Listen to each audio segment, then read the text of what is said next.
আজকের এই উড়িয়াপাড়া আর গাজীপুর, দক্ষিণ গাজীপুর ওয়াজ চূড়ান্ত পর্যায়ের ওয়াজ দেবো। ওয়াজ করা হবে, সহ্য করতে হবে। সহ্য করলে রাজ্য, সহ্য করলে কি রাজ্য। তিক দেখালে ভিক, তিগে ভিক। অনেক মেয়ে ভালো স্বামী ফেলে তিক দেখিয়ে চলে গিয়ে বিয়ে আর হয় না, লাস্টে লোকের বাড়ি ঝিগিরি করে কাটছে। স্বামী পরে খবর পেয়ে বলছে তোর এখনো বাকি আছে। তিক দেখালে ভিক করে খেতে হবে। আর রাজ্যই সহ্যই রাজ্য। আর যারা ধৈর্য ধারণ করে আল্লাহ বলছে আমি তাদের সঙ্গে থাকি। সুবহানাল্লাহ বলে। এই জন্য তিক দেখাবেন না। তিক দেখিয়ে বাপের কাছে চলে গিয়ে কলকাতাকে ভিক করছে। কেন তিক দেখাচ্ছে কেন? 10 কটা পেলি তো পাবি। বাপের খিদমত কর, ফের সামনে জান্নাত আছে যাবি। না তোমার ভাত খাবো নি, তোমার সঙ্গে চলবো নি, দুর্মুখ পালা মুখ। তাই কথা ঠিক না বলবো? যারা বাপের দেখে না মায়ের দেখে না এরা কোরআন বিরোধী, এদের ঠিকানা জাহান্নাম। তাহলে আজ থেকে তিক দেখাবো না, দেখাবো না, দেখাবো না।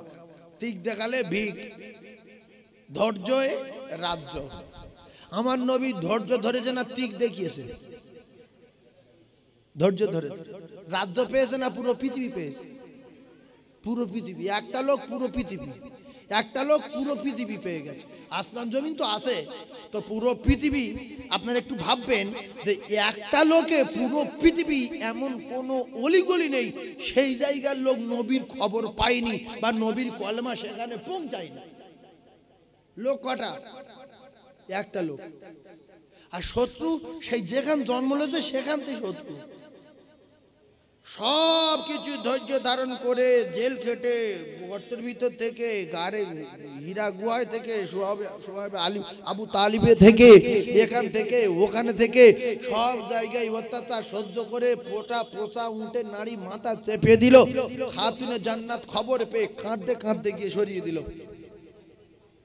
এই জন্য রক্ত একটা আলাদা। মক্কায় চাচাতো ভাই, ফুফুতো ভাই, গ্রামের লোক, চাচা চাচাতো ভাই সব দেখছে দাঁড়িয়ে। আবু জেলের এক লোক, এক কাফের রাসূলুল্লাহর মাথায় উটের নাড়ি চাপালো। হাদিস পাক এসছে, কেউ সরায় না, আল্লাহ রসুল সেজদায়। জান্নাতের রানী ফাতিমাতুজ জোহরা খবর পেল যে আমার আব্বার মেরে দিচ্ছে।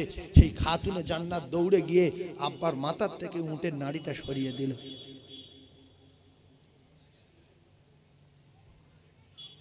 এই জন্য ভাই ভাই ধৈর্য সহ্য করে তিক না দেখিয়ে যদি এক জায়গায় থাকে তার পাওয়ার আলাদা, তার পাওয়ার আলাদা।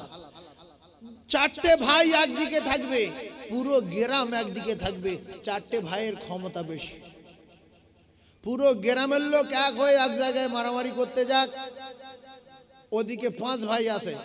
এই গ্রামের লোকের যদি একটা গুলি করে, একটা বন্দুক মারে, একটা বোম মারে, কিংবা একজন পড়ে যায়, টোটাল লোক দৌড় মারবে। কিন্তু 5টা ভাইয়ের একটা পড়লে ও 4টে বলবে আমরা মরবো, আর নাই ওদের মারবো, নড়বো না। ভাই চলে গেছে, হটবো না। ভাই ভাইয়ের জন্য জীবন দেবে। তো অনেক লোক ছিল কাবার চত্বরে, কলিজা টুকরি মেয়ে জান্নাতের রানী ফাতিমা আব্বা দৌড়ে গিয়ে উটের নাড়ি সরিয়ে দিল। আল্লাহর কাছে বদদোয়া করলো না, বিশ্বনবী ঝাঁঝরা করলো। ফেরেশতারা বলছে আপনি একটু বলেন আমরা কুচে দেই। বলছে না, ওরা বোঝে না, আমি বদদোয়া করব না, পরে বুঝে নেবে আমি কি মানুষ, পরে বুঝে নেবে। উহুদের ময়দানে ওই রকম ঝাঁঝরা করলো। ফেরেশতারা আসতো, বলছে চলে যাও। যেরকম বাপ সেরকম বেটা, যেরকম মা সেরকম বেটি, যেরকম মা খাদিজা সেরকম মা ফাতিমা, যেরকম হযরত আলী সেরকম হাসান হুসাইন, যেরকম আবু বকর সেরকম আয়েশা। এই একের পর এক বাপ মার কথা বলতে বলতে আগিয়ে যাব যে মা বাপ ভালো হলে সন্তান ভালো হয় কিনা। বহু সন্তান এখানে ঘুরছে কিন্তু জলসা আসে না, গন্ডগোল আসবে না। আবু জেহেলের গন্ডগোল ছিল, এই বেঈমানটা কোনোদিন নবীর কথা মানেনি, সেই জন্য সরকুকুরের মতো মরেছে, না মরিনি। দুটো চুটকের হাতে কুত্তার মতো মার খেলো বদরে। ভাইজান আমার বাবাদিরা, এজন্য আল্লাহ পাক কোরআনে কারীমের ভিতরে জানিয়েছেন, ইন্নাল্লাহা লা ইহিব্বু মান কানা মুখতালান ফাখুরা। অহংকার করেছো তো সরকুকুর মতো মরেছো। নমরুদ অহংকার করেছে, জুতোর বাড়ি খেয়ে মরেছে। ফেরাউন অহংকার করেছে, চুবন খেয়ে খেয়ে মরেছে। কারুন অহংকার করেছে, মালগাসাও চেপে মাটির ভিতর ঢুকিয়ে দিয়েছে। সাদ্দাত অহংকার করেছে, দরজায় দাঁড় করিয়ে টুটি টিপে ধরে মেরেছে। আব্রাহা অহংকার করেছে, আল্লাহ পাক ছোট্ট ছোট্ট পাখির মুখে পাথর দিয়ে ওর 12টা বাজিয়ে দিয়েছে। এই জন্য যত টাকা থাক, যত বড় ব্যবসায়ী হন, যত বড় বাড়ি হোক না কেন, সব সময় নরম হয়ে চলতে হবে। গরম দেখানো যাবে না। গরম দেখাবে যে ফুটে যাবে সে। নবী গরম দেখায়নি, নবী উঠে গেছে। আবু জেল গরম দেখিয়েছে, আবু জেল ফুটে গেছে। নবী উঠে গেছে না পড়ে গেছে? আর যে কটা গরম দেখেছিল সব কটা ফুটে গেছে। এই জন্য দুটো পায়ে ধরে বলছি, কোরআন যদি মানেন জীবনে গরম দেখাবেন না। যে ফকির টেনে চড় মারি বলে, ফকিরের যেই চড় মেরেছেন ফকির আপনার মারতে পারবে না। 8-10 ভাই, ফকির একটু সাইডে গিয়ে বলছে, আল্লাহ ওই হাত যেন পড়ে যায়। আল্লাহর কসম, নবী বলেছে 3 ব্যক্তির দোয়া কবুল হয়। সালাসু দাওয়াতুন মুসাদাবাতুল লা শাক্কা ফি দাওয়াতুল মাজলুম। তুমি যা চড় মেরেছো অসহায় ব্যক্তি, ও বলে আল্লাহ হাত যেন পড়ে যায়। 1 সপ্তাহ 2 সপ্তাহ চলে গেল, 3 সপ্তাহের মাঝখানে টার্নিং এ মোটরসাইকেলে ঘুরতে গিয়ে পোস্টারে দাবনা লাগলো। সেই হাত ডাক্তার বলছে ধরা যাবে না, যদি না কেটে দেই তাহলে পোষে বুকে উঠতে পারে। ও তখন বলছে আগে কাটো, আগে কাটো। ওরা ভাবতে হবে যে লোক সারা জীবন মোটরসাইকেল চালাচ্ছে, কিচ্ছু হয় না, বুড়ো হয়ে মরে গেল, আর আমি হঠাৎ করে পড়ে 2টো হাত পুষে গেল কেন? ও ভাবুক কার মেরেছিলাম আমি। এই জন্য হ্যাঁ, খুব শক্তি যদি গায়ে হয় তাহলে ওই রকম শক্তিশালী লোকে ধরে মারতে হবে। তুমি পাগলা পিঠে মোস্তানি দেখাও কেন? যারা 10 ভাই ওদের ধরে ঠেকাও, দেখ কত বড় বাবার বেটা। শুধু নবীর মারছে, শুধু নবীর মারছে। নবীর মাও নেই, বাপও নেই। নবী কি করেছে? শুধু ধৈর্য ধারণ করেছে আর আল্লাহর কাছে দোয়া করেছে, আল্লাহ ওদের চেনার মতো তৌফিক দাও, আল্লাহ ওদের বোঝার মতো ক্ষমতা দাও। কলিজার টুকরা মোমেনেরা, মুসলমানেরা, ঠান্ডা মাথায় তত্ত্বগুলো বোঝার চেষ্টা করুন। আমি একের পর এক তত্ত্ব দেব। ও জ্ঞানী ভাইরা, শিক্ষিত ভাইরা, কলিজার টুকরা মায়েরা, বুড়া বেটিরা, আল্লাহর নবী দিন ও দুনিয়ার বাদশা, আকায়ে নামদার তাজদার মদিনার সাহাবী হযরতে আবু বকর সিদ্দিক রাদিয়াল্লাহু তাআলা আনহু, ইনি কিন্তু তাম পৃথিবীর 1 নাম্বার। ধৈর্য ধারণ করেছে না করেনি? এই জন্য সম্মানের দিকে তাকিয়ে, পদের দিকে তাকিয়ে, বংশের দিকে তাকিয়ে কেউ যদি 1 নাম্বার কথাটা 2 নাম্বার কথা বলে ফেলে, মিথ্যা কথা বলে, মুনাফিকি করে, তাহলে এর ঠিকানা হলো জাহান্নামের নিচে। ইন্নাল মুনাফিকিনা ফি দারকিল আসফালি মিনান নার। ভিক্ষা করে খাবো তো মিথ্যা কথা বলবো না। তুমি যত বড় বাপের বেটা হও, যত বড় লিডার হও, যত বড় মুস্তান হও, মেরে দেবে। সত্য কথা বলে যদি মরে যাই, শহীদ হয়ে যাবে। বেঈমান আবু জেহেল আবু বকর সিদ্দিকের বাড়ি আসলো, বলছে তুমি একটা জ্ঞানী ছেলে, লেখাপড়া জানো, তুমি ওই একটা ভণ্ডর কথা শুনে, চিটিংবাজের কথা শুনে, জাদুকরের কথা শুনে তুমি যে কলেমা পড়েছো, মক্কার সমস্ত লোকজন তোমার শত্রু, তোমার বংশের লোক তোমার শত্রু। রাসূলুল্লাহ কুরাইশ, আবু বকর সিদ্দিক আল কুরাইশ। রাসূলুল্লাহ কুরাইশ, আবু বকর সিদ্দিক কুরাইশ। গাজীপাড়া 8-10টা ঘর আছে, সব কটা গাজী। রাসূলুল্লাহ কুরাইশ আর এদিকে সিদ্দিক আকবর কুরাইশ। বেঈমান বলল যে মুহাম্মদ যে মিথ্যাবাদী, এটা কি তুমি জানো? কে বলছে? মক্কার সবচেয়ে বড় লিডার, ওর সামনে সত্য কথা মিথ্যা বলতে হবে, তবে আমার ভালোবাসবে, নাহলে ঘুষি মারবে। তো বলছে বিরাট মিথ্যাবাদী। বলছে হ্যাঁ। বলছে শোনো, আজকেরকার খবর শোনো, ও যে কথা বানায় সেই মিথ্যুক খবর শোনো। নাউজুবিল্লাহ মিন যালিক। বলছে যে এ রাত্রিবেলা নাকি আসমানে গেছে। বলছে সে কি, রাত্রির লোক আসমানে গেছে? বলছে হ্যাঁ গেছে। বলছে সেখানটা গিয়ে ফের জাহান্নামে গেছে। জাহান্নামীকে জান্নাত দেখেছে, জান্নাত দেখে আল্লাহর সঙ্গে কথাবার্তা বলেছে, বলে ফের ফজরের নামাজ পড়ছে। এই রকম পাগলের পাল্লায় পড়ে তুমি কলমা পড়ে ওর দলে আসো, কত বড় মিথ্যুক। বলছে নবী এরম বলেছে, একে রাতে হিসেব করেছি। বলছে আমি নিজে কানে শুনেছি। তা বলছে তুমি যদি নিজে কানে শোনো আর রাসূলুল্লাহ যদি বলে থাকে, সব সত্য কথা বলেছে। সুবহানাল্লাহ বলেন, আজরে বলেন। এই জন্য মানার মতো মানেন, নবীকে মানেন, মানার মতো মানেন, ভুগড়ুমবাজি করার দরকার নাই। নবী মানি অথচ নবীর নীতি মানি না, নবী মানি নবীর আদর্শ মানি না, নবী মানি নবী সুন্নত মানি না, এটা চিটিংবাজি। যদি বলেন কিরকম চিটিংবাজ, চিটিংবাজ ছিল আবু তালিব। নবীর জন্য জীবন দিতে রাজি, জান দিতে রাজি, কিন্তু নবীর মানতে রাজি না। নাকে নাকে খাওয়াতে রাজি, নিজে খায়নি ভাইপোকে খাইয়েছে। নিজের ছেলে হযরত আলীকে দূরে সরিয়ে রেখে ভাইপো মুহাম্মদকে বুকের ভিতরে রেখেছে। বলছে আলী আমি তোর আব্বা, আর মুহাম্মদ তোর চাচাতো ভাই, তোর ছোট আব্বা ছেলে। তো ছোট আব্বা মারা গেছে, ওর আব্বা নাই, ও আমার কলিজার ভিতরে থাকবে, বুকের ভিতরে করে রাখতো। ও কলিজার টুকরা না। সেই বিশ্বনবী হাবিবুল্লাহ বলতেন চাচা আপনি আমার এত ভালোবাসেন, শুধু আমার কথাটা মানেন, আপনি একবার শুধু যদি পড়ে নেন লা ইলাহা ইল্লাল্লাহু মুহাম্মাদুর রাসূলুল্লাহ, তাহলে আমি কথা দিলাম আমি আপনার ব্যাপারে আল্লাহর দরবারে উকিল হয়ে মুখ করব যে আমার চাচা আমার জীবনের চেয়ে বেশি ভালোবেসেছে, কলেমা পড়েছে, আমি নিজে কানে শুনেছি, আমার চাচা জান্নাতে দিতে হবে। একটা কথা বলি, শুনে রেখে দেন। এখানে 50-60টা মিডিয়া হচ্ছে, এতগুলো মিডিয়া, কথা যদি স্লিপ হয় ও আর কার খুঁজবে, মিডিয়া কার খুঁজবার, এরা তো সব মুহাদ্দিস, ওইটা কেটে বাদ দেবে না, যা বলেছে তুলে দেবে ওইভাবে।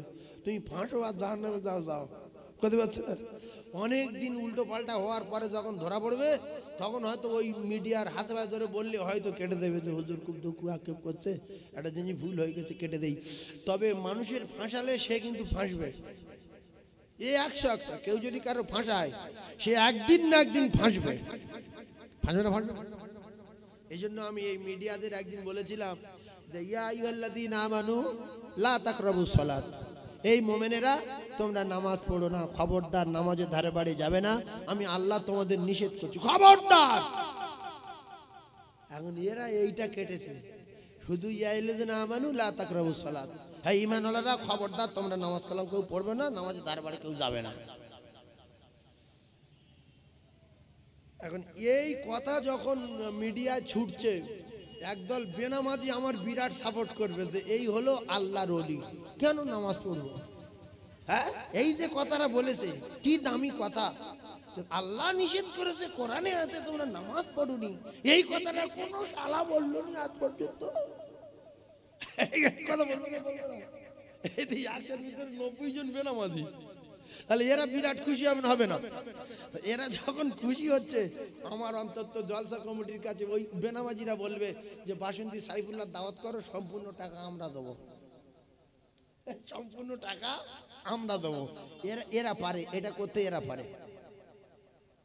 এই জন্য আপনাদের সবার বলছি, কোনো মিডিয়াতে যদি দেখেন 1 মিনিট 15 সেকেন্ড 2 মিনিট ওয়াজ কেটে দিয়েছে, একটা কথা মাথায় রাখবেন, পৃথিবীর কোনো বক্তা 2 মিনিটের জন্য ওয়াজ করে না, যে আলেম হোক অন্তত আধা ঘন্টার জন্য আসে।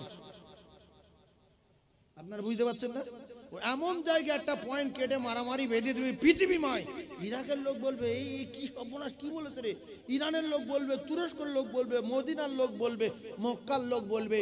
আর ইরান তুরস্ক মক্কা মদিনা দুবাই জেদ্দা সারা পৃথিবীর জমিনে কম বেশি বাঙালি সব জায়গায় আছে, আছে না নাই?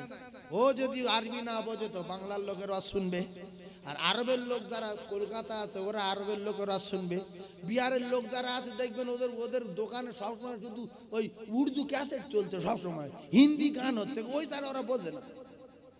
হয় না, হয় না?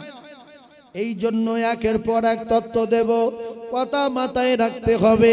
অনেকগুলো মিডিয়া চলছে, কথা যদি স্লিপ হয় তাহলে 12টা বেজে যাবে।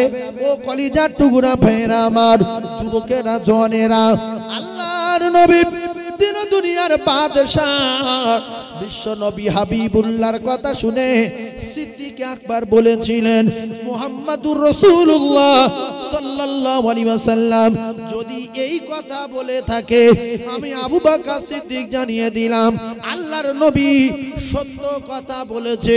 নবী যেটা বলে সেটা এক জাররা পরিমাণ তার ভিতরে সন্দেহ নাই, সেটা সত্য কথা বলে। আর একবার জোরে বলুন সুবহানাল্লাহ।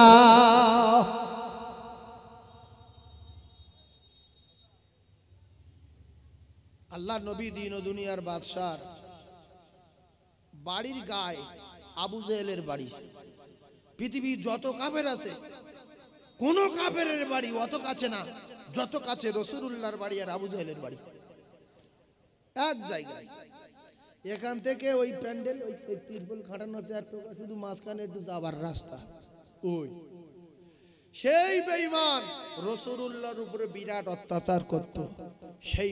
সেই বেঈমান তার অকাল মৃত্যু হয়েছে কোথায়? আপনাদের কেউ যদি বলে যে আবু জেহেলের অকাল মৃত্যু হয়েছে কোথায়, সবাই বলবেন বদরে। কোথায়? এই কথাটা শিখেলেন, কোথায় মৃত্যু হলো একটু মুখ দিয়ে বলেন না।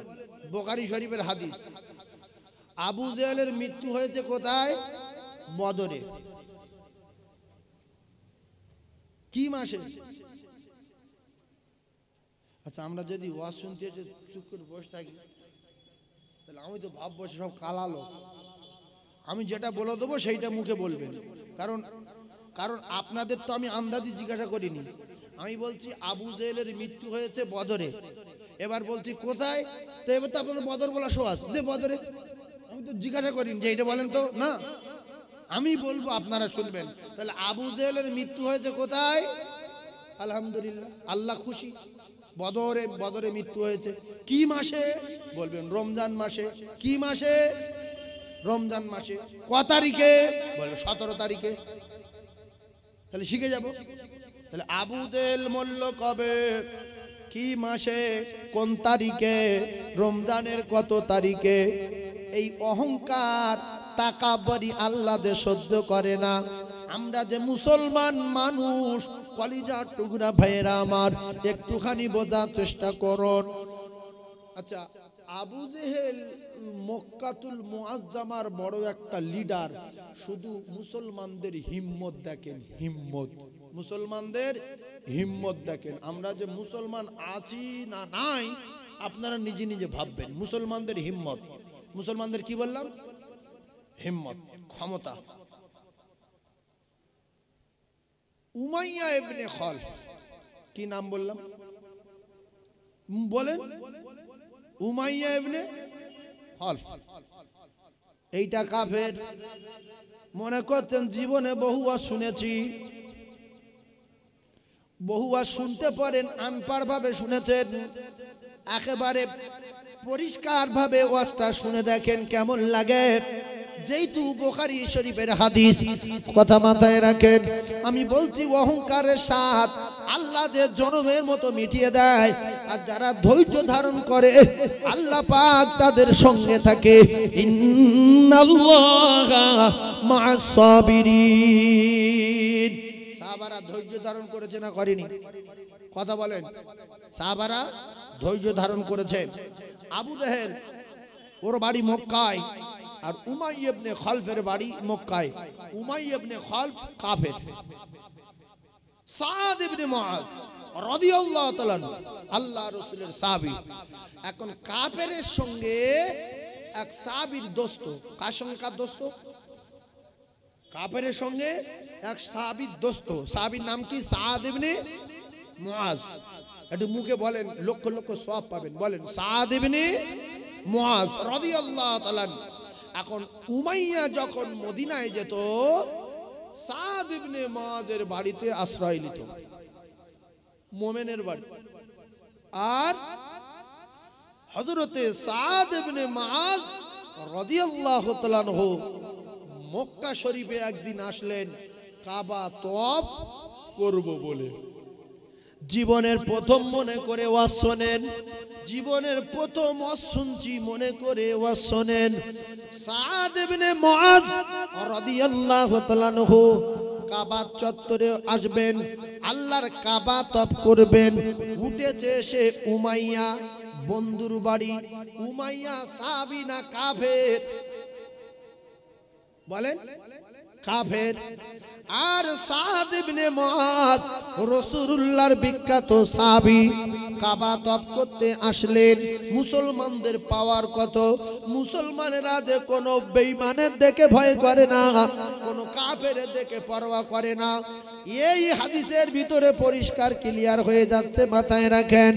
আল্লাহর নবীর সাহাবী মুআজ, সাদ ইবনে মুআজ বললেন, উমাইয়া দোস্ত, এমন একটা সময় আমার কাবা তওয়াফ করতে নিয়ে যেও, সেই সময়টা যেন কাবা চত্বরে ভিড় ভাট্টা না হয়। দুপুর বেলা তওয়াফ করতে নিয়ে গেছে দোস্তর সঙ্গে উমাইয়া। উমাইয়া কাফের, দোস্ত মুসলমান। কাবা তওয়াফ করতে গিয়ে হঠাৎ করে দেখতে পেল আবু জেহেল। এই কে দেখতে পেয়েছে? আবু জেহেল। এই বাবু, খবরটা ভালো করে শুনে নাও, একটা কথা জিজ্ঞাসা করলে বলতে পারবে না, শুনে নাও। তাহলে দেখতে পেল কে? আবু জেহেল। আবু জেহেল দেখতে পেল উমাইয়া কিন্তু আবু জেহেলের প্রধান সেনাপতি, একবারে কাছের লোক। জিজ্ঞাসা করতে, উমাইয়া এটাকে? কাবা তওয়াফ করতে যে যাবে ছাল চামড়া উড়ে যাবে। বলো, রাসূলুল্লাহ তো চলে গেছে মক্কা ছেড়ে মদিনায়, এখন কাবা যে তওয়াফ করবে বাপের নাম ভুলে দেবে একেবারে। মারবে কে? আবু জেহেল। আর বহু লোক আছে, আবু লাহাব আছে, উমাইয়া ইবনে খালফ আছে, এদিকে আমার উমাইয়া ইবনে খালফ আছে, আপনার ওয়ালিদ আছে, মুগীরা আছে, এদিকে উতবা আছে, সাহেব আছে, আবু জেহেল আছে, আরো বড় বড় নাম করা কাফেরের আছে, আর আবু সুফিয়ানও আছে। এরা বড় বড় পালোয়ান, রাসূলুল্লাহর শত্রু, আবু জেহেলের বন্ধু। আবু জেহেল গিয়ে বলছে, উমাইয়া এটাকে? বলছে এটা সাদ, আমার দোস্ত। বলছে আজকের যদি তুমি এখানে না থাকতে তো ওই সাদের কাবা তওয়াফ করতে আসা 7 জন্মের মতো মিটিয়ে দিতাম, এবং মদিনা যাওয়া অসুবিধা ছিল, মদিনা রাস্তায় যেতে দিতাম না। এখন কাফের কজন? 3 জন। আর কাফের কজন? বেশ তালে পড়ে গেলাম, আমি কিছু বোঝাতে পারছি না। 3 জন। আর কাফের কজন? আমি উঠে চলে যাবো না? ওয়াজ করছি কি, এত সুন্দর করে বোঝাচ্ছি। এদিকে উমাইয়া ইবনে খালফ একটা কাফের, এরা দুজনে চপ করতে গেল দোস্ত সাদকে নিয়ে, আবু জেহেল এসে বাধা দিচ্ছে। তাহলে 3 জন তো মোট। 3 জনের কাফের কজন? 2 জন। সুবহানাল্লাহ, 2 জন কাফের। এইবারে সাদ ইবনে মুআজ বললেন, আবু জেহেল যখন রাশ করে বলল, উমাইয়া তোমার দোস্ত তুমি যদি সঙ্গে না থাকতে তাহলে আজকের মদিনা যাওয়া অসুবিধা করে দিতাম, সাদের কাবা তওয়াফ করতে আসা 7 জীবনের মতো মিটিয়ে দিতাম। হ্যাট হয়ে আছে, লিডার কথা বলছে, মদিনার মক্কার লিডার হ্যাট হয়ে আছে। কে? উমাইয়া ইবনে খালফ। মুসলমান যে কারুর দেখে পরোয়া করে না, পৃথিবীর 1 নম্বর বাঘ। আলা ইন্না আউলিয়া আল্লাহি লা খাউফুন আলাইহিম ওয়ালা হুম ইয়াহজানুন। খবরটা দেখেন। সাদ বললেন, আবু জেহেল তুমি কার রাশ করছো? আমি একজন রাসূলুল্লাহ সাহাবী। তুমি যদি আমার এখানে কিছু বলো, মদিনায় ব্যবসার জন্য গেলে, মদিনায় কোনো কাজে লোকজন নিয়ে গেলে আমি সেখানে তোমারও ব্যবস্থা করব। হ্যাঁ, বুকের পাটা আছে না নাই? রাসূলুল্লাহ নাই মক্কায়, সাহাবারা চলে গেছে মদিনায়। সাদ তওয়াফ করতে এসেছে আল্লাহর কাবায়, তখন সঙ্গে সঙ্গে উমাইয়া ইবনে খালফ, ভালো করে শোনেন, বলছে সাদ দোস্ত চেনো কে চেনো? বলছে জানি, মক্কার লিডার। বলছে মক্কার সবচেয়ে বড় লিডার, তুমি কার সামনে রাজ করছো? তাহলে দুই কাফের এক হয়ে গেছে না যায়নি? সঙ্গে একটা মুসলমান, চারিদিকে হাজার হাজার কাফের। যে মুসলমান কেমন মুসলমান হলে তার মুসলমান বলে দেখেন তো। বলল সাদ দোস্ত, কার সামনে কথা বলছো জানো? বলছে জানি। তবে তোমারও অবস্থা খারাপ দোস্ত, সাদ দোস্ত উমাইয়া। উমাইয়ার রাজ করছে যে আমি আল্লাহর কাবা চত্বরে দাঁড়িয়ে বলছি, রাসূলুল্লাহ বলেছে মুসলমানদের হাতে তোমার টুকরা টুকরা হতে হবে। সাদ শুনে মাথা খারাপ, উমাইয়া শুনে মাথা খারাপ হয়ে গেছে, আমার মারবে, মুহাম্মদ বলেছে। আল্লাহু আকবার। মুহাম্মাদের কথা 100 গ্যারান্টি, সেটা কাফেরদের বিশ্বাস ছিল। মুহাম্মাদের কথা 100 গ্যারান্টি, সেটা কাফেরদের বিশ্বাস ছিল। এমত অবস্থায় উমাইয়া দৌড় মারল। মাথায় মাথা নেই যে মুহাম্মদ বলেছে মানে আমি মরবো। তবে একটা কথা জিজ্ঞাসা করেছে, দোস্ত সাদ, সে আবু জাহেলের রাজ করার কথা ভুলে গেছে। দোস্ত সাদ, মুহাম্মদ যে আমার বলেছে যে টুকরা টুকরা করবে মুসলমানেরা, সেটা কোন জায়গায়? বলছে সেটা আমি জানি না। বলছে মক্কায়? বলছে তাও শুনিনি। কোথায়? বলছে আমি জানি না। বলছে রাসূলুল্লাহ বলেছে মুসলমানেরা উমাইয়া ইবনে খালফের টুকরা টুকরা করবে। দৌড় মেরে বাড়ি গেলেন। বাড়ি গিয়ে স্ত্রীকে বললেন, স্ত্রী আমার অবস্থা বিরাট খারাপ, আমার অকাল মৃত্যু হবে, আমি মারা যাব মুসলমানদের হাতে, আমি বাঁচবো না, আমি বাঁচবো না, আমি বাঁচবো না, আমি বাঁচবো না। স্ত্রী বলছে কি হয়েছে, এমন করছেন কেন? বলছে আমার দোস্ত সাদ বলেছে, আমি নিজে কানে শুনেছি, আল্লাহর নবী বলেছে, মুহাম্মদ বলেছে কাফেরদের কাছে মুহাম্মদ বলেছে মুসলমানেরা আমার নাকি টুকরা টুকরা করবে। এটা গ্যারান্টি, এটা গ্যারান্টি। তবে বিবি তুমি শুনে রেখে দাও, আমার স্ত্রী তুমি শুনে রেখে দাও, কোথায় মারবে আমি জানি না, তবে আমি আল্লাহর কসম খেয়ে বলছি, আমি আল্লাহর কসম খেয়ে বলছি, আমি এই ঘরের ভিতর থেকে আর কোনোদিন বাইরে বার হব না। কথাটা বুঝতে পারেননি? আমি যে ঘরে ঢুকেছি আর বাইরে বার হব না, কারণ মুহাম্মদ বলেছে মরবে, মৃত্যু গ্যারান্টি। আমাদের এরকম বিশ্বাস আছে যে নবী যে কথাটা বলেছে সত্য, আমরা মানি না। আমরা কার দল? একটু পরে আসছি, চূড়ান্ত ওয়াজ দেবো, রেগে আগুন হয়ে যাবে, জীবনে দাওয়াত করবে না করবে, শুধু এইটা একটু বলে নেই, তারপরে আসছি।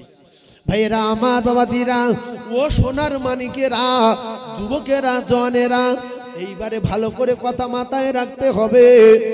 বদরের যুদ্ধ জীবনে বহু আর শুনেছেন, সাফ কথা শুনেলেন। বদরের যুদ্ধ কি করে শুরু হলো? রাসূলুল্লাহ বদরের ময়দানের জন্য বার হয়নি, রাসূলুল্লাহ বদরের যুদ্ধে যায়নি। আল্লাহ নবীর 313 জন সাহাবী নিয়ে বদরের যুদ্ধে রওনা হয়নি। তাহলে কোথায় গিয়েছিল শোনেন, ভালো করে বোঝার চেষ্টা করুন। জীবন ভর তো ওয়াজ শুনে আসছেন। রাসূলুল্লাহ বদরের যুদ্ধে গিয়েছিল 313 জন সাহাবী নিয়ে, কাফেররা ছিল 1000। ও মুসলমানেরা, যুবকেরা, জনেরা, আপনারা অবাক হচ্ছেন। কি অবাক হচ্ছেন? মিডিয়াগুলো তো ঠেকাতে হবে কাল থেকে। এইদিকে আমার টার্গেট, কথা মাথায় রাখেন। আল্লাহ নবী দিন ও দুনিয়ার বাদশাহ, বিশ্ব নবী হাবিবুল্লাহ, আকায়ে নামদার, তাজদার মদিনার সাহাবী সহ এদের মেরে দেব বলে, এদের মারব বলে আবু সুফিয়ান মক্কার একজন বড় কাফেরদের লিডার। তখন আবু সুফিয়ান মুসলমান হয়নি, তখন আবু সুফিয়ান মুসলমান হয়নি। জীবনে একবার বদরের কথা শুনে নেন। আল্লাহ নবী দিন ও দুনিয়ার বাদশাহ সাহাবী এমনি করে রাসূলুল্লাহর কাছে যারা চলে গেছেন, মক্কাতুল মুআজ্জামায় যারা রাসূলুল্লাহর সোহবতে আছেন, এরা খবর পেয়েছে আবু সুফিয়ান 70 জন ব্যবসায়ী নিয়ে। কজন?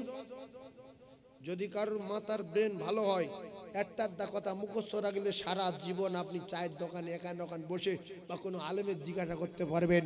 আবু সুফিয়ান শাম দেশে ব্যবসা করতে গিয়েছে 70 জন ব্যবসায়ী নিয়ে। এই 70 জন কাফের সব। 70 জনের ভিতরে লিডারকে আবু সুফিয়ান। এই আবু সুফিয়ান ব্যবসায় গিয়েছে আর রাসূলুল্লাহর কাছে একজন খবর দিয়েছে, ইয়া রাসূলুল্লাহ, আবু সুফিয়ান মক্কা থেকে শাম দেশে ব্যবসা করতে গেছে। ওই ব্যবসায় যত টাকা লাভ হবে ওই ব্যবসায় টাকার মাল কিনে মুসলমানদের জন্য অস্ত্র শস্ত্র কিনে মুসলমানদের টুকরা টুকরা করব বলে আবু সুফিয়ান প্রায় 25 কোটি টাকার মতো মাল নিয়ে গেছে। বলছে আমাদের মারবে? বলছে হ্যাঁ।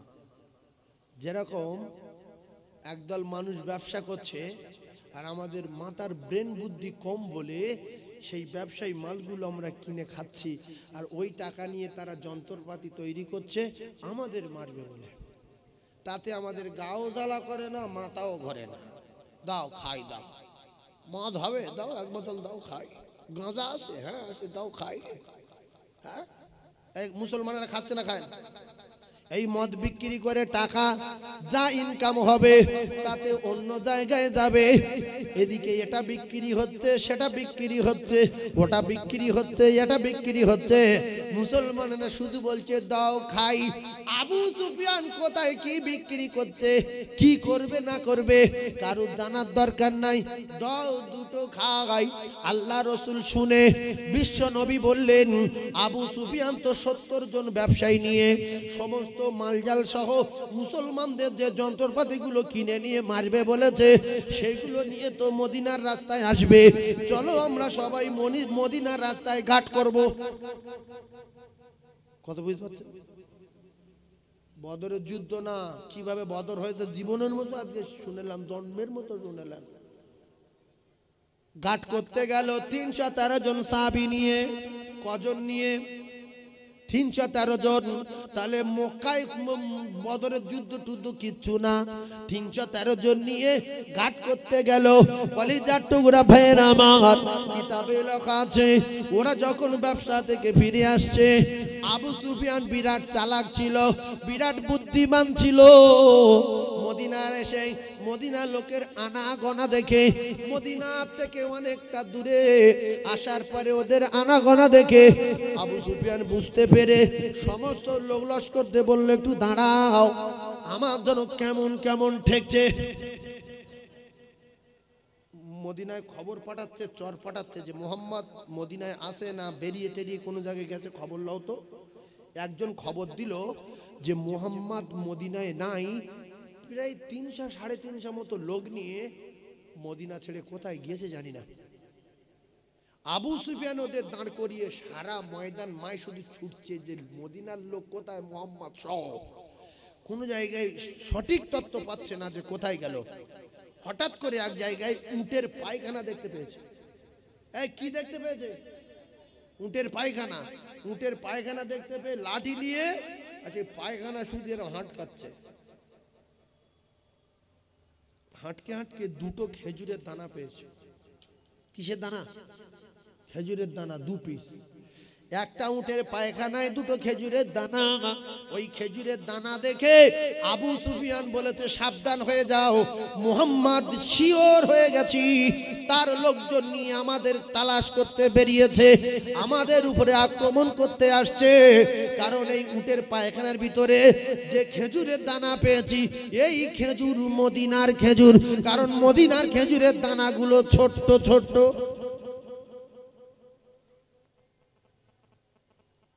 কি করে চোখ ধরছে দেখতে বুঝতে পারেননি?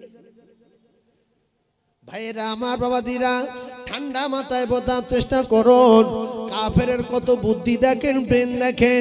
এই খবর পাওয়ার পরে উটের পায়খানায় খেজুরের দানা দেখার পরে একেবারে নিশ্চিত হয়ে গেল। আবু সুফিয়ান সঙ্গে সঙ্গে মক্কায় আবু জেহেলের কাছে খবর পাঠালো যে আমরা 70 জন কাফের শেষ, মুহাম্মদ আমাদের উপরে আক্রমণ করতে আসছে।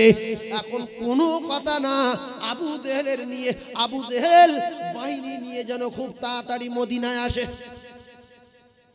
বদরের যুদ্ধ কি করে শুরু হচ্ছে দেখেন। আবু সুফিয়ান এই খবর দেওয়ার পরে কলিজার টুকরা ভাইরা আমার চলে গেল নদীর রাস্তা ধরে, সাগরের রাস্তা দিয়ে আবু সুফিয়ান মক্কার কাছাকাছি সমস্ত ব্যবসায়ীদের নিয়ে পৌঁছে যাওয়ার পরে একটা খবর পাঠালেন আবু জেহেলের কাছে, আর মদিনায় যাওয়ার দরকার নাই, আমাদের মুহাম্মদ ধরতে পারিনি, আমরা নদীর রাস্তা দিয়ে আমরা সবাই ভালোভাবে পৌঁছে গেছি। কে পৌঁছে গেছে? আবু সুফিয়ানের লোকজন, ব্যবসায়ী, টাকা পয়সা, যন্ত্রপাতি, মেইন পেইন, তরবারি ফরবারি যা নিয়েছিল সব নিয়ে মক্কায় চলে গেছে। আবু জেহেল তখন বেরিয়ে এসছে। আবু জেহেলের কাছে খবর পাওয়ার পরে আবু জেহেল বলছে, না আমরা তো 1000, তবে আমরা আর ফিরবো না। আবু সুফিয়ান লোকজন নিয়ে পৌঁছে গেছে মক্কায়, ভালো হয়েছে, কিন্তু মুহাম্মাদের আমার লোকজনের আটকানো সাত জনমের মতো মিটিয়ে দেব। আমরা 1000, মুহাম্মাদের যে কজন আছে, মুহাম্মাদের যে কটা ভক্ত আছে, টুকরা টুকরা করে জনমের মতো দুনিয়া থেকে বিদায় দিয়ে তাই ফিরবো।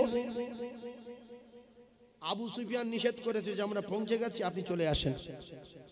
এখন মুহাম্মদুর রাসূলুল্লাহ খবর পেল যে আবু সুফিয়ান পৌঁছে গেছে, মক্কায় চলে গেছে, কিন্তু আবু জেহেল 1000 বাহিনী নিয়ে আমাদের মারতে আসছে।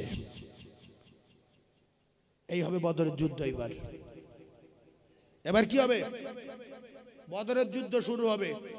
রাসূলুল্লাহ সাহাবায়ে কেরামদের বললেন যে আমরা কেউ পালাবো না, আমরা কেউ পালাবো না। তাহলে রাসূলুল্লাহ কি ফার্স্টে বদরের যুদ্ধ করার জন্য গিয়েছিল? জি, এইটা মাথায় রাখবেন। আর শুধু সন্দেহ না, মনে মনে কিন্তু টিন্তু না। এই ক্যাসেটগুলো লক্ষ লক্ষ আলেমে শুনবে, ভালো করে কলিজার ভিতরে গেঁথে নেন। বিশ্বনবী হাবিবুল্লাহ সাহাবায়ে কেরামদের বললেন কি করা যায়, তোমরা একটু পরামর্শ দাও। হযরতে আবু বকর সিদ্দিক বললেন, ইয়া রাসূলুল্লাহ, আমরা অল্প তো কি হয়েছে, আমরা মাত্র 313 জন তো কি হয়েছে, আমাদের সঙ্গে আমার আল্লাহ রয়েছে। হযরতে আলী কাররামাল্লাহু ওয়াজহাহু বললেন, ইয়া রাসূলুল্লাহ, কোনো চিন্তা নাই, আমাদের সঙ্গে আল্লাহ রয়েছে। আল্লাহর নবী সঙ্গে সঙ্গে বিশ্ব নবী হাবিবুল্লাহ আল্লাহর দরবারে হাত তুলে কাঁদে, আল্লাহ আজকে কাফেরদের সেনা সৈন্য হাজার হাজার, ওগো আমার আল্লাহ, আপনি যদি আমাদের সাহায্য না করেন, আপনি যদি আমাদের মদদ না করেন, আজকের মুসলমানদের এই দলটা যদি মারা যায়, তাহলে দিন প্রচার করার মতো মুসলমান আর থাকবে না। আল্লাহ আপনি আমাদের সাহায্য করেন।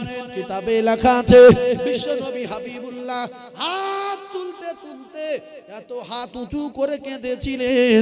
হযরতে আবু বকর সিদ্দিক বলেন, রাসূলুল্লাহর ঘাড়ে চাদরটা পিছন দিক দিয়ে জমিনে পড়ে গেছে। আমি আবু বকর সিদ্দিক দৌড়ে গিয়ে আমি রাসূলুল্লাহর কাঁধে চাদরটা আমি রাসূলুল্লাহর কাঁধে তুলে দিয়ে রাসূলুল্লাহকে জড়িয়ে ধরলাম। আবু বকর সিদ্দিক কাঁদে, ইয়া রাসূলুল্লাহ, আপনি যথেষ্ট কান্না করেছেন, আপনি যথেষ্ট কান্না কেঁদেছেন, আল্লাহ পাক নিশ্চয়ই আপনার কান্না কবুল করে নিয়েছে। জোরে বলুন আল্লাহু আকবার। রাসূলুল্লাহ বললেন, তাহলে আমরা আজকের এখান থেকে আর কেউ যাব না। 12 তারিখে বেরিয়েছিল রমজানের, 17ই রমজান যুদ্ধ শুরু।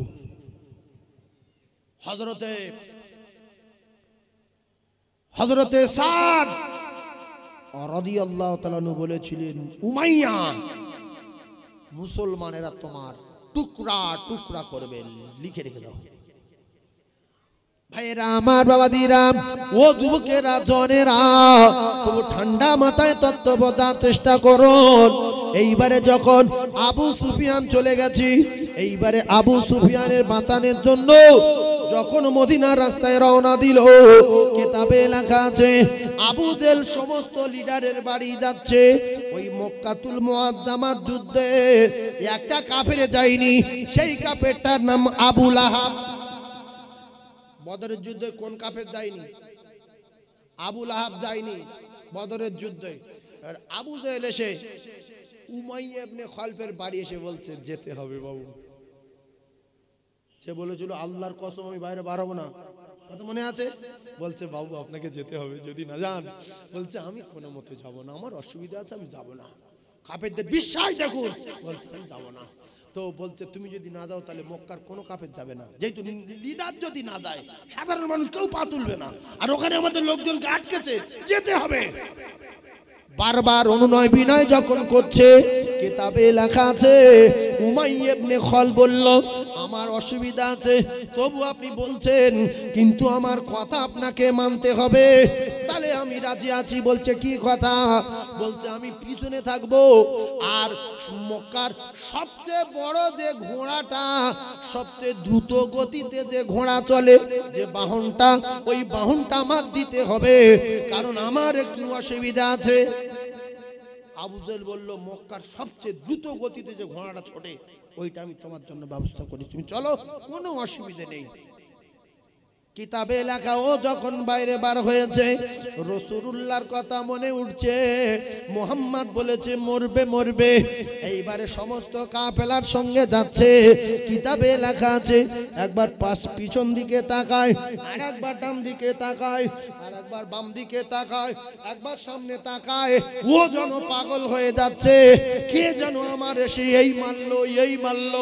কিতাবে লেখা যখন কোথাও দাঁড়ায়, সবাই উটগুলো ছেড়ে, ঘোড়া ছেড়ে, সবাই খাদ্য খানার জন্য ব্যস্ত। এ উটের লাকাম ছাড়ে না, এ ঘোড়ার লাকাম ধরে আছে, শুধু চারিদিকে তাকায়, এই মারলো কি এই মারলো। এখন আপনাদের বিচারে কি বলে, উমাইয়া ইবনে খালফ মরবে না বাঁচবে? একটু বলেন, জোরে বলেন। এতটুকু কাফেররা অত বিশ্বাস করলো, আমরা এতটুকু বিশ্বাস করে বলি উমাইয়া ইবনে খালফ মরবেই মরবে। উমাইয়া ইবনে খালফ মরবে না বাঁচবে? মরবে, অকাল মৃত্যু হচ্ছে। দেখেন এ জায়গায় রাখলাম, ও কলিজার টুকরারা, বদরের প্রান্তরে পৌঁছে গেল। উমাইয়া ইবনে খালফ কুত্তার মতো মৃত্যু হলো, মুসলমানেরা টুকরা টুকরা করলো। কিতাবে লেখা আবু জেহেলের নেতৃত্বে বদরের যুদ্ধ হবে। এদিকে বিশ্ব নবী হাবিবুল্লাহকে হযরত সাদ রাদিয়াল্লাহু তাআলা বললেন, ইয়া রাসূলুল্লাহ আপনি যুদ্ধের ময়দানে আসবেন না? জীবনের চেয়ে বেশি ভালোবাসতেন, যে আমরা যাবো আর আপনি যাবেন না, আমরা মরবো আপনিও মরেন। কোন সাহাবা চাইতেন না যে রসুল মারা যাক, সব সাহাবা চাইতেন আমরা মরে যাই, রসুল বেঁচে থাক। সুবহানাল্লাহ বলেন, একটু চিল্লে বলেন।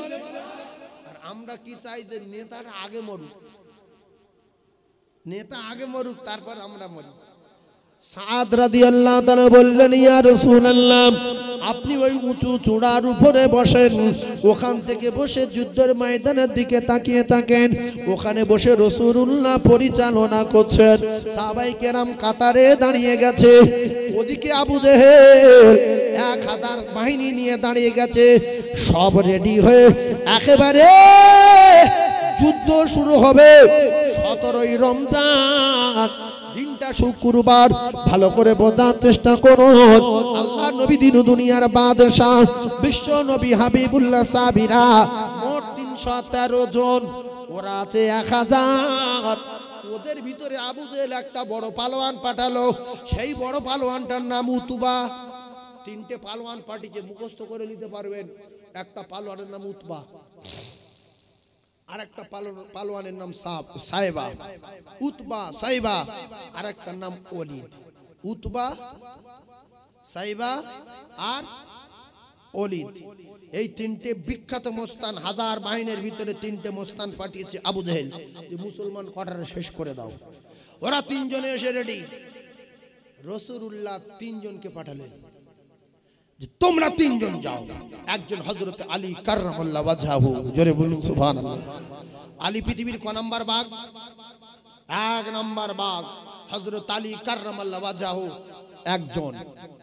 2 নাম্বার রাসূলুল্লাহর আপন চাচা হযরত হামজা রাদিয়াল্লাহু তাআলা কোথায় যাচ্ছে? বদরে লড়াই করতে যাচ্ছে, রাসূল পাঠিয়ে দিলেন যাও। 3 নম্বরে হযরতে উবাইদা রাদিয়াল্লাহু তাআলা। তাহলে মুসলমানদের কজন? 3 জন। আচ্ছা, আমি যে এই কাটা কাটা কথা বলছি, অনেকে হয়তো রাগ করছে যে সাইফুল্লাহ সাহেব কি টান দিয়ে ওয়াজ করে, আমি কি ঘটনা বাদ দেব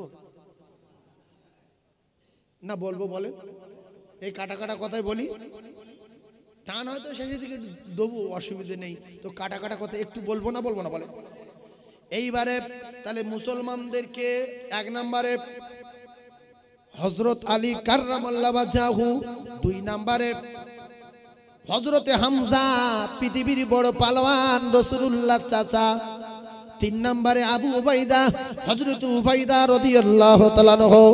কাফেরদের 3 জন, একজন হলো উতবা, আর একজন সাইবা, আর একজন ওয়ালিদ।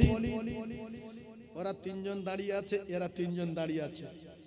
উতবা বলছে যে তোমরা এসেছো কেন ফালতু?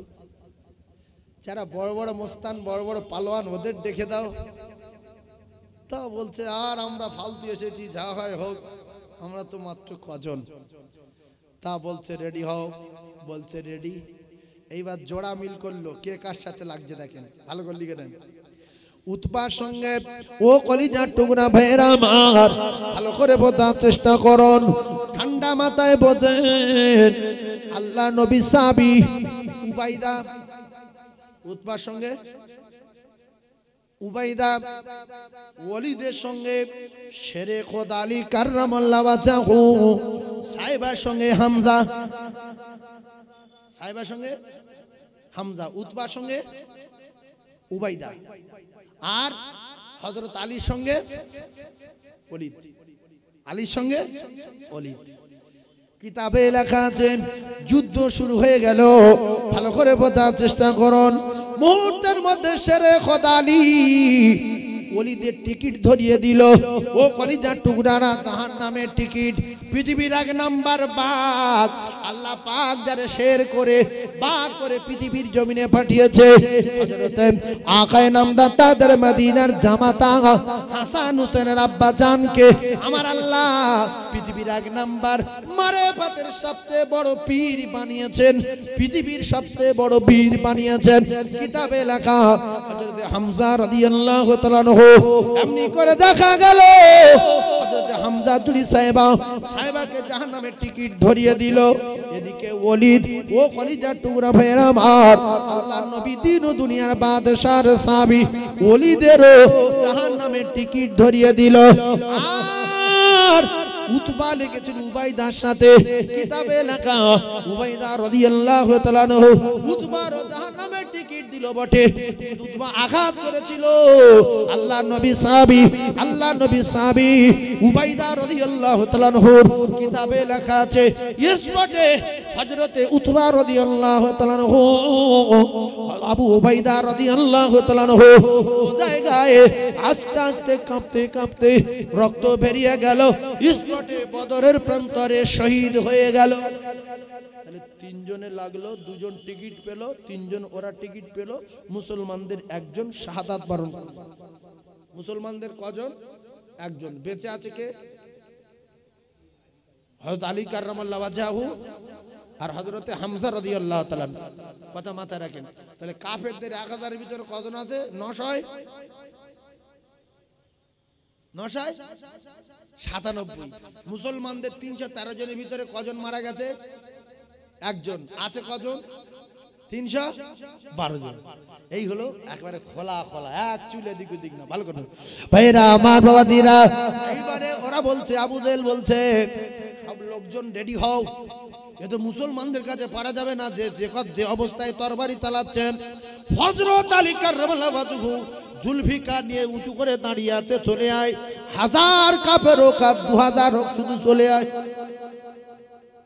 এই জুলফিকার তরবারির মাথা এরকম দুভাগ করা, জুলফিকার তরবারির মাথা দুভাগ করা তরবারি আপনারা অনেকে দেখেছেন না? তরবারি মাঝখান থেকে কাটা, দুভাগ করা। হযরত আলী কাররামাল্লাহু ওয়াজহাহু হযরত হামজা রাদিয়াল্লাহু তাআলা নু দেখতে পেলেন ওরা সবাই একসঙ্গে আসবে রেডি। আর একটা নাম মনে করে রাখেন, সেই নামটা হলো, সেই নামটা ভালো করে মনে করে রাখবেন, আল্লাহ নবী সাহাবী, বিশ্ব নবী হাবিবুল্লাহ সাহাবী।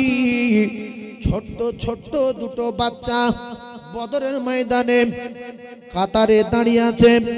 আব্দুর রহমান ইবনে আউফ, এই নামটা মনে রাখতে পারবেন? এই নামটা মনে রাখতে পারবেন? আব্দুর রহমান ইবনে আউফ রাদিয়াল্লাহু তাআলা।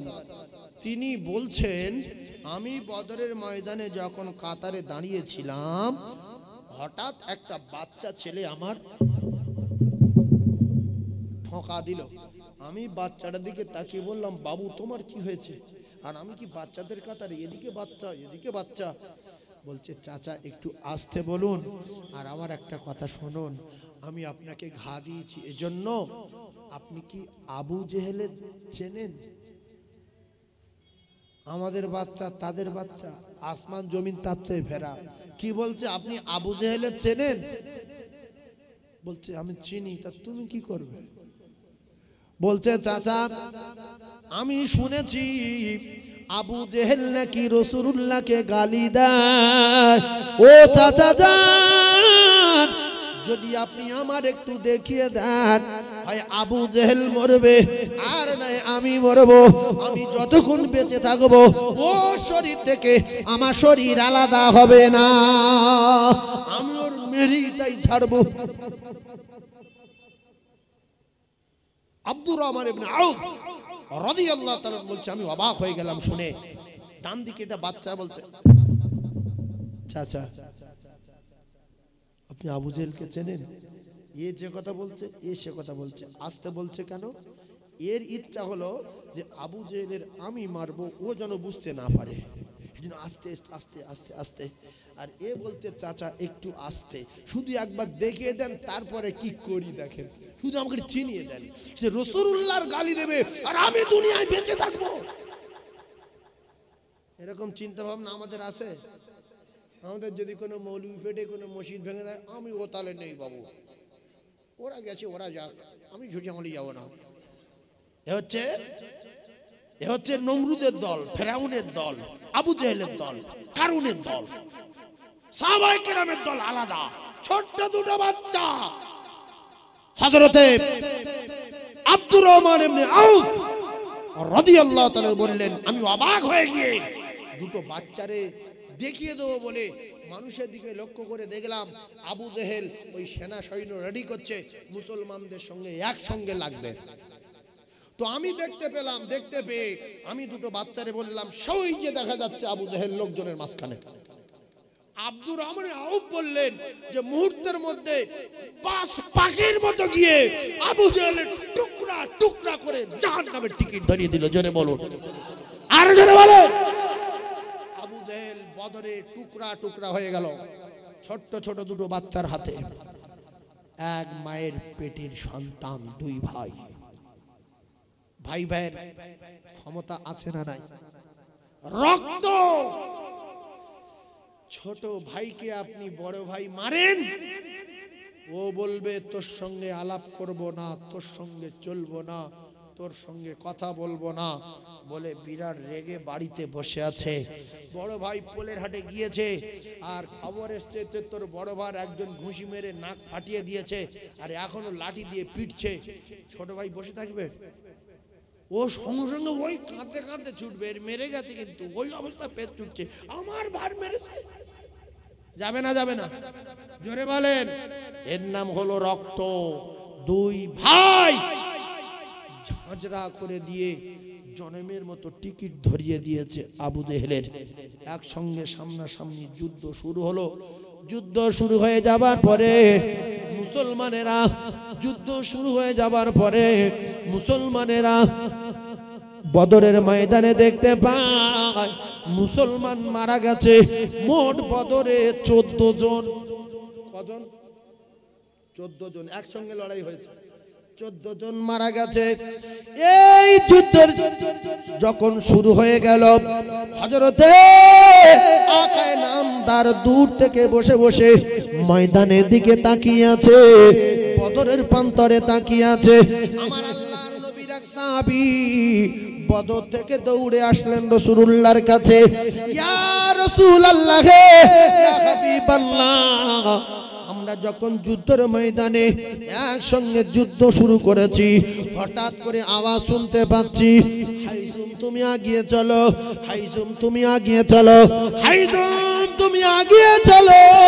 ইয়া রাসূলুল্লাহ, ঘোড়ার পায়ের আওয়াজ পাচ্ছি, চাবুকের শব্দ পাচ্ছি, মানুষ ছটপট করে মারা যাচ্ছে দেখতে পাচ্ছি, কিন্তু কোনো চাবুক দেখতে পাই না, কোনো হাইজুম দেখতে পাই না, কোনো ঘোড়া দেখতে পাই না। ইয়া রাসূলুল্লাহ, ওই চাবুক শাঁ শাঁ করে শব্দ হচ্ছে, যার গায়ে পড়ছে ছটপট করে মারা যাচ্ছে। ব্যাপারটা কি ইয়া রাসূলুল্লাহ?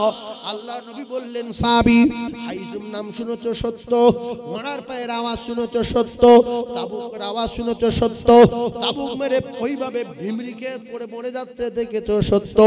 এগুলো তৃতীয় আসমানের ফেরেশতা আমার আল্লাহ পাঠিয়ে দিয়েছে। জোরে বলুন।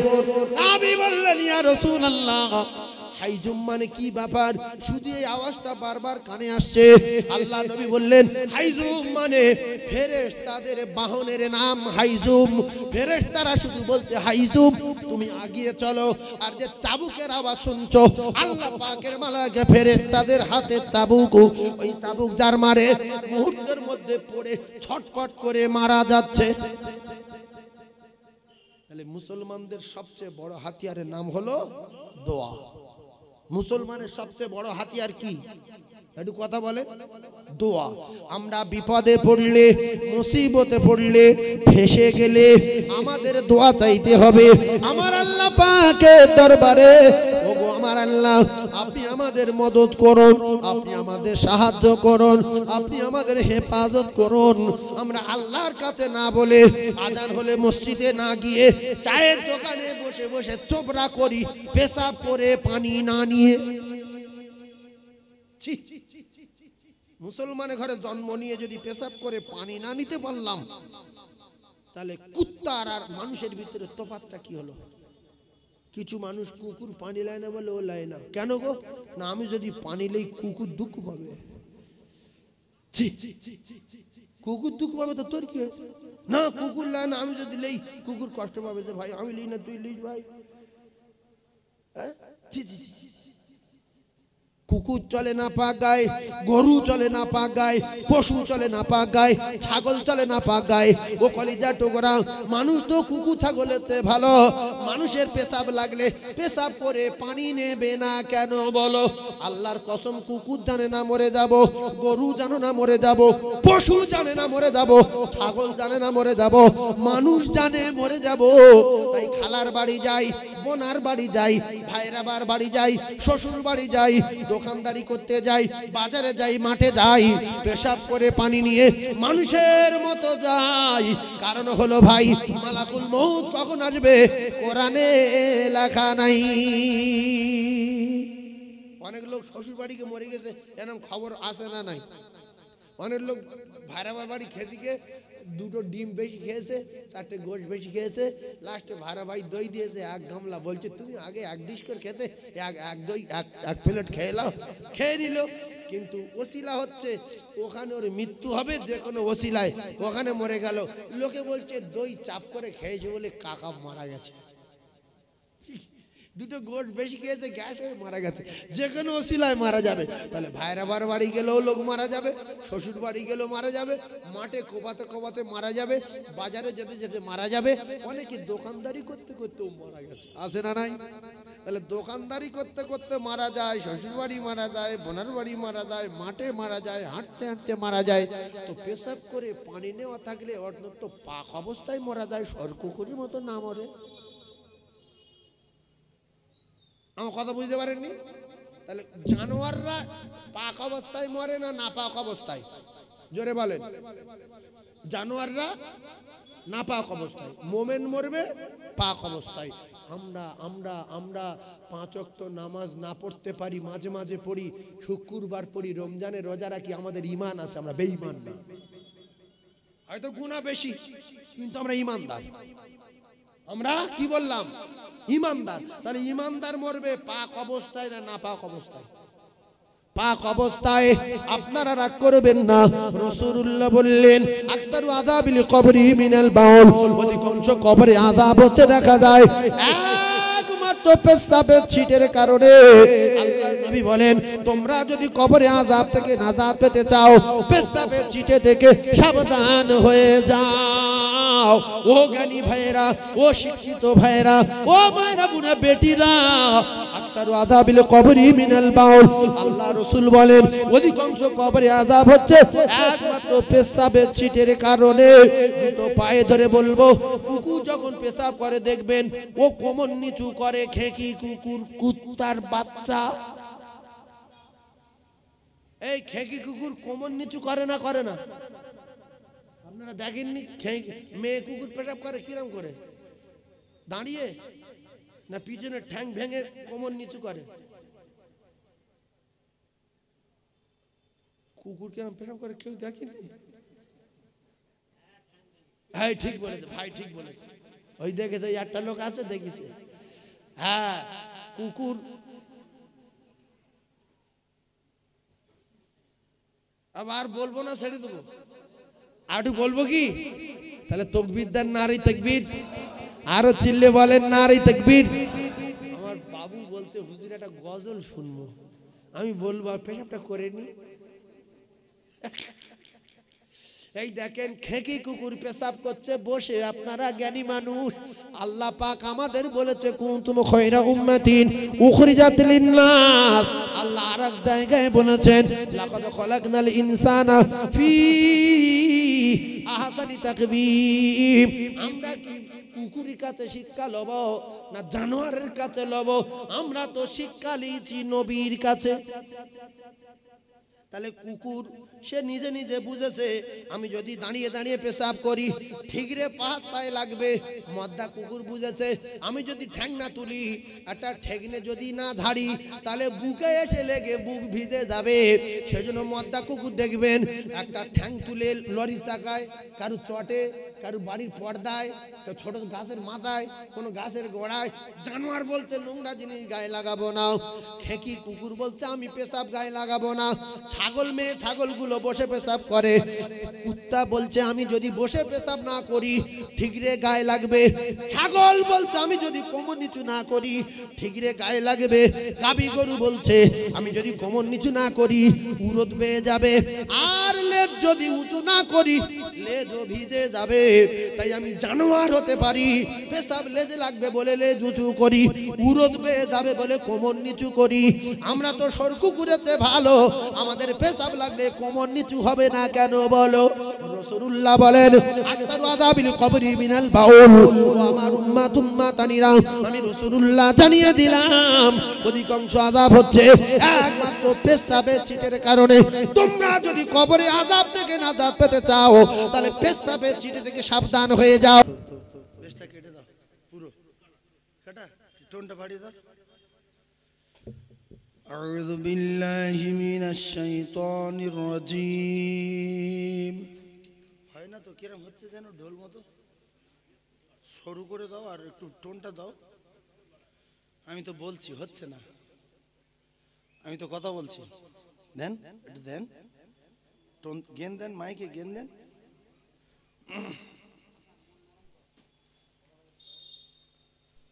বিসমিল্লাহির রহমানির রহিম।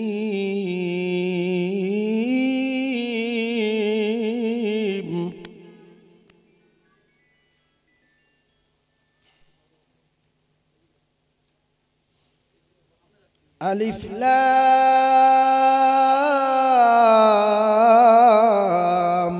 রা।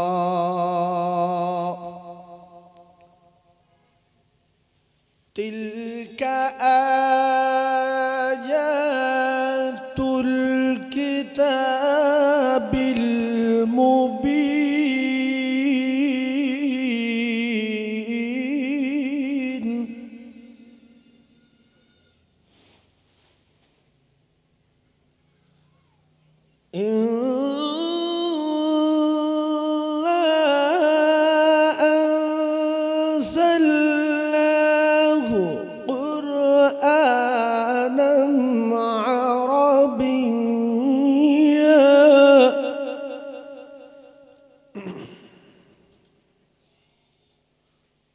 قرآنا عربيا لعلكم تعقلون.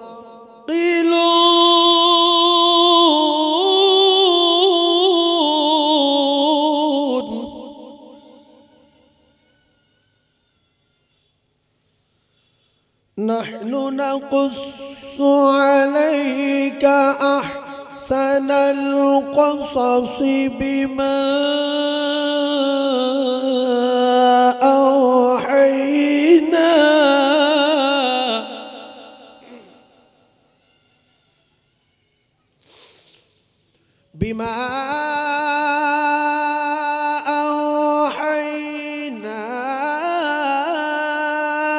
إليك هذا القرآن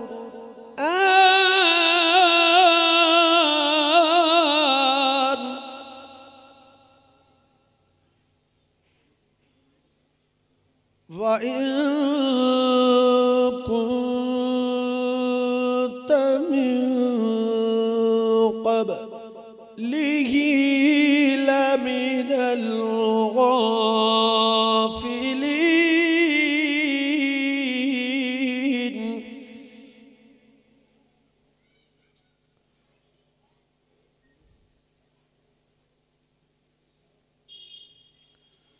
إذ قال يوسف لأبيه يا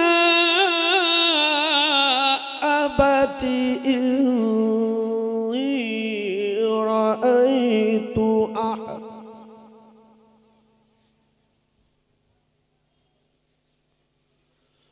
أحد عشر كوكبا والشمس والقمر رأيتهم لي ساجدين.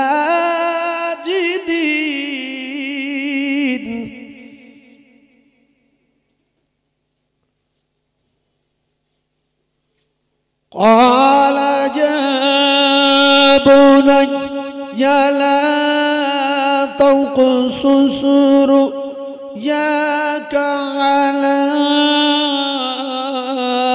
إخوتك فيكيدوا لك كيدا.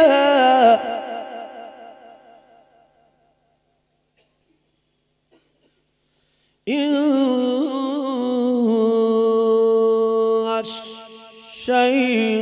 الشيطان للإنسان عدو مبين.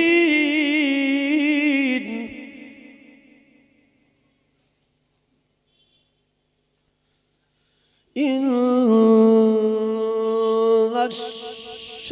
الشيطان للإنسان عدو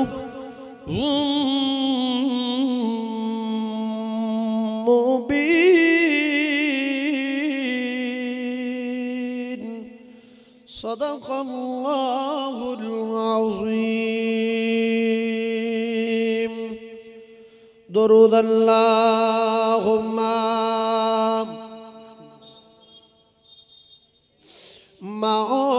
مولانا محمد وعلى آل سيدنا.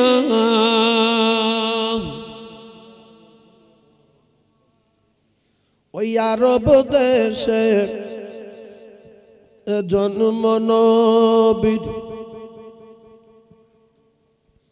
আবদুল্লাহর ঘরেতে আর সবার সেরা নবী মোদের এলেন সবার পরেতে, সে যে মায়া মিনার কোলের চাঁদ করে ঝলমল। তোরা সাল্লি আলা মুহাম্মাদিন বল সকলে বল আল্লাহুম্মা, মুহাব্বতে বলেন সাল্লি আলা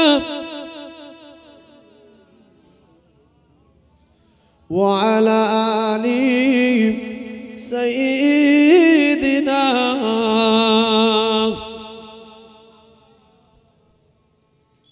নবী আমার গলার তাবিজ, ও নবী বুকের সুবাস মালা। নবী আমার গলার তাবিজ, ও নবী বুকের সুবাস মালা। ওই নবীর নামে দরুদ পড়ে মিঠাই মনের জ্বালা। আল্লাহুম্মা সাল্লি আলা ওয়া আলা আলি সাইয়্যিদিনা।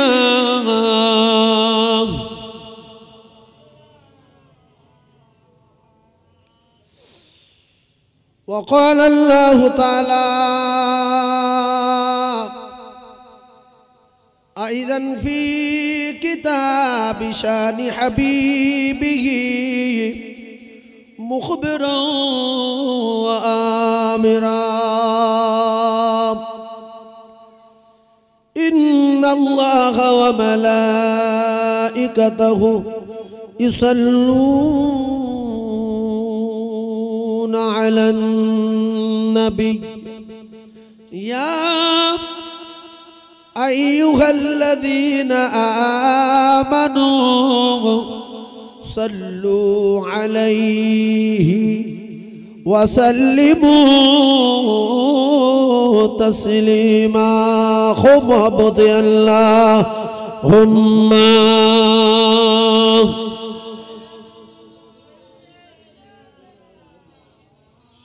مولانا محمد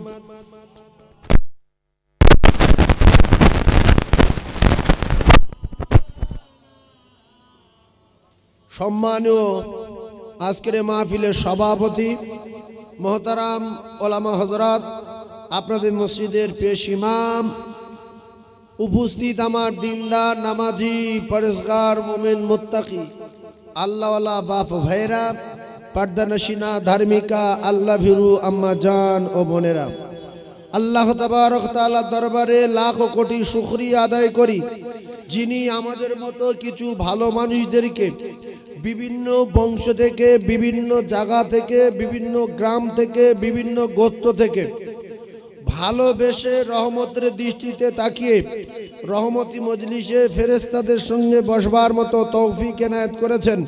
এই জন্য আমরা সবাই শুকরিয়া আদায় করি, সকলে বলেন আলহামদুলিল্লাহ। ভাই, এটা বেহেশতের বাগান, এখানে উল্টো পাল্টা লোক, বিয়াড়া লোক এখানে জায়গা পাবে না। যেরকম বেহেশতে বিয়াড়া লোক উল্টো পাল্টা লোকের দেবে না, এখানে দেবে না। এজন্য এখানে বসলে গুনাহ মাফ হয়। এখানে বসলে কি হয়? গুনাহ মাফ হয়। এখানে বসলে 60 অথবা 70 বছর নফল ইবাদতের সওয়াব হয়।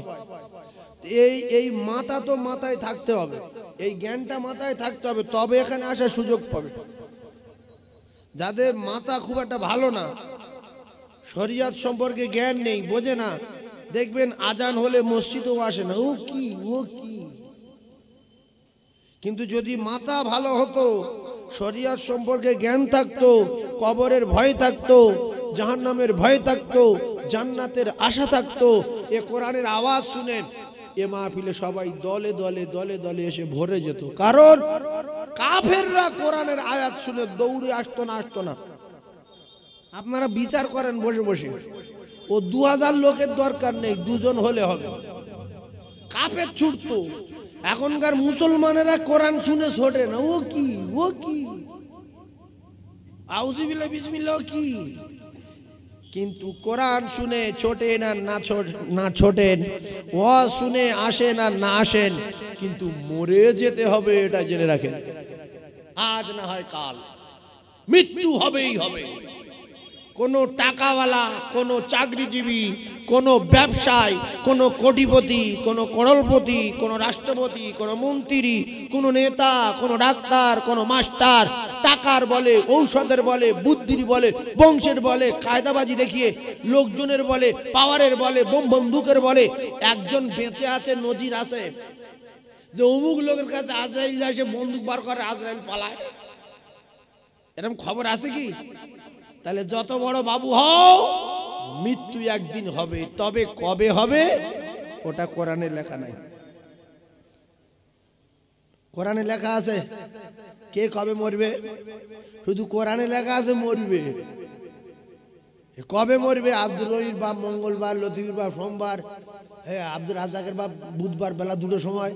এরকম যদি কোরআনে জানানো থাকতো তাহলে মানুষ চিন্তায় চিন্তায় খাওয়া দাওয়া ছেড়ে দিত। যা 2 মাস বাঁচবো, কে কি হবে, সামনে মঙ্গলবার মরে যাবো, খাবো না। এই জন্য কোরআনে নাই, হাদিসে নাই কে কবে মরে যাব। একটু মরে যাওয়ার আগে আগে আপনাদের এই পাড়ার যুবক সোনা মানিকেরা, কি পাড়া এটা, উড়িয়াপাড়া কিংবা দক্ষিণ গাজীপাড়া, এই উড়িয়াপাড়া দক্ষিণ গাজীপাড়ার সোনার মানিকদের উদ্যোগে, মেহনতে, প্রচেষ্টায়, আপনাদের সকলের দানে এই কোরআনের মাহফিলের আয়োজন করা হয়েছে। আল্লাহর কসম, কিয়ামতের দিন, মুসিবতের দিন, যেদিন আল্লাহ আপনার জিজ্ঞাসা করবে, ভিডিও ছাড়বে, নামায় আমালের ভিডিও, প্রত্যেকটা মানুষের গলায় আল্লাহ পাক একটা চিপ লাগিয়ে রেখেছে। চিপ, প্রত্যেকটা মানুষের গলায় কি আছে? চিপ। চিপ চিপ মুরব্বী লোক জলসায় বসে আছে বেশিরভাগ, এরা চিপ বোঝে না। সিম মেমোরি, ওই যেটা রেকর্ডিং হয় মোবাইলে, যাতে ওয়াজ টস ধরে রাখে, ওয়াজ ভরে রাখে, এইটাকে কি বলে গো? Memory card. ওই মেমোরি কার্ড প্রত্যেক মানুষের গলায় আছে। আপনি চার দোকানে বসে কটা কথা বলেছেন, কটা ভালো কটা মন্দ, ওতে রেকর্ডিং হয়ে গেছে। আপনি অন্ধকারে গিয়ে একজনের সঙ্গে গল্প করেছেন, কি রেকর্ডিং হয়ে গেছে। আপনি সেদিন অবাক হয়ে যাবেন যে আল্লাহ, এত সূক্ষ্ম খবর সব আমার এই মেমোরিতে আছে। এখন হয়তো বয়স ভারী হয়ে গেছে, ভালো হয়ে গেছি, কিন্তু জোয়ান অবস্থায় কি করেছি আমার হালকা হালকা মনে আছে। আমার যদি মনে না থাকে, এই গোলার মেমোরি কার্ডে রেকর্ডিং হয়ে আছে, সেদিনে রেকর্ডিং শোনাবে, ওইটা বার করে দেবে, পড় কি আছে পড়। তখন আপনি অবাক হয়ে যাবেন, বলবো আল্লাহ আমি তুই দেখ, তোর গোলার থেকে মলটা বার করিস, তুই দেখ। সাবধান হন। এখন ছেলেদের টাকা হয়েছে, বড় জামা গাইতেছেন, বড় টুপি, বিশাল দাড়ি, কিন্তু আগে কি করেছেন ভাবেন? এক জাররা পরিমাণ, আল্লাহর কসম, আল্লাহ বলছে ফামাইয়ামাল মিসকালা যাররাতিন খায়রান ইয়ারা ওয়া মাইয়ামাল মিসকালা যাররাতিন শাররান ইয়ারা। বাবু, ও বাবু, তুমি চুপচাপ মেরে প্রথম থেকে দাঁড়িয়ে আছো কেন? বসো, হ্যাঁ বসো।